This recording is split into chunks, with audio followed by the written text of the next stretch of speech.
Perjodohan Prabowo Ganjar resmi kandas di pertengahan jalan. Prabowo Ganjar atau Ganjar Prabowo itu agak sulit untuk terjadi ya, karena pertama PDI Perjuangan kan bilang kita mau maju calon presiden. Nah, kalau Ganjar dengan Prabowo rasa-rasanya sulit bagi Pak Prabowo itu untuk menjadi wakilnya seorang Ganjar. Karena Pak Prabowo itu lebih senior, dan yang kedua beliau sendiri bisa maju, sudah cukup dengan Gerindra, dan yang ketiga bahkan di simulasi saya ini sebetulnya kalau head to head Pak Prabowo itu bisa mengalahkan Ganjar gitu. Itu sulit, tapi kalau Pak Jokowinya mau gimana? Kalau saya lebih melihatnya begini, Pak Prabowo dan Pak Ganjar itu diajak Pak Jokowi bukan satu calon presiden, satu calon wakil presiden, tapi dua-duanya adalah calon presiden yang berada dalam lajur keberlanjutan, ya, yang berbeda dengan misalnya Pak Anies yang lajurnya adalah perubahan begitu. Jadi sebetulnya kan Pak Jokowi udah pernah mengatakan calon presiden itu cari yang ciri-cirinya satu rambutnya putih, itu Ganjar. Yang kedua keningnya berkerut, itu Prabowo. Jadi kalau ditanya kepada siapa calon presiden ya yang dapat pasemon atau dapat sinyal-sinyalnya Pak Jokowi, menurut saya dua orang, satu Ganjar, dua Prabowo. Nggak begitu. Jadi artinya kalau misalnya mungkin Caimin gak jadi wapres, bubar dong, Kir.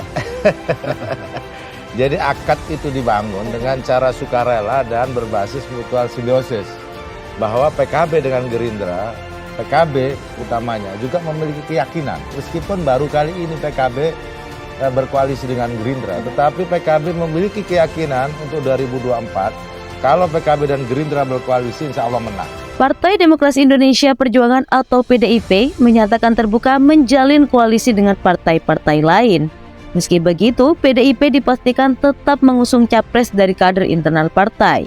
Kami mendorong kader internal partai dan ini sudah menjadi polisi. Diputuskan di dalam Kongres kelima dan dipertegas oleh Ibu Ketua Umum pada saat hari ulang tahun PDI Perjuangan ke-50 bahwa akan mengusung kader internal partai, kata Sekjen PDIP Hasto Kristianto di Sekolah Partai Lenteng Agung, Jakarta Selatan, Sabtu 15 April. Sementara itu, terkait persepsi yang diarahkan bahwa rencana pembentukan koalisi besar sebagai kendaraan untuk Ketua Umum Gerindra Prabowo Subianto mencalonkan diri, PDIP lebih sepakat bahwa pembentukan koalisi untuk kepentingan bangsa bukan perorangan. Ketika kerjasama ditunjukkan untuk orang per orang, maka jadi sempit terkooptasi kepentingan.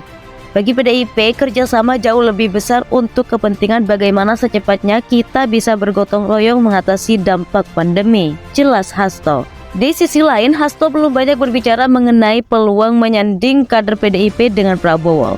Sebab kondisi politik masih begitu dinamis. Peluang-peluang kan bersifat sangat dinamis. Kita tidak hanya berdasarkan aspek elektoral survei. Maka ketika kerjasama itu dilakukan, ya kami menganggap itu sebagai hal yang positif. Sekiranya siap, monggo diumumkan siapa calon presidennya. Kalau bagi PDI Perjuangan, Ibu Mega lah yang akan mengumumkan pada momentum yang tepat. Pungkasnya, Sekretaris Jenderal atau Sekjen DPP PDI Perjuangan Hasto Kristianto, sebelumnya Ketua Umum PAN Zulkifli Hasan menyatakan ada wacana koalisi besar partai-partai politik. Partai masih memiliki banyak waktu untuk melakukan pembahasan. Ada dua koalisi yang hadir dalam agenda silaturahmi tersebut, yakni Koalisi Indonesia Bersatu terdiri dari Golkar, P3, dan PAN.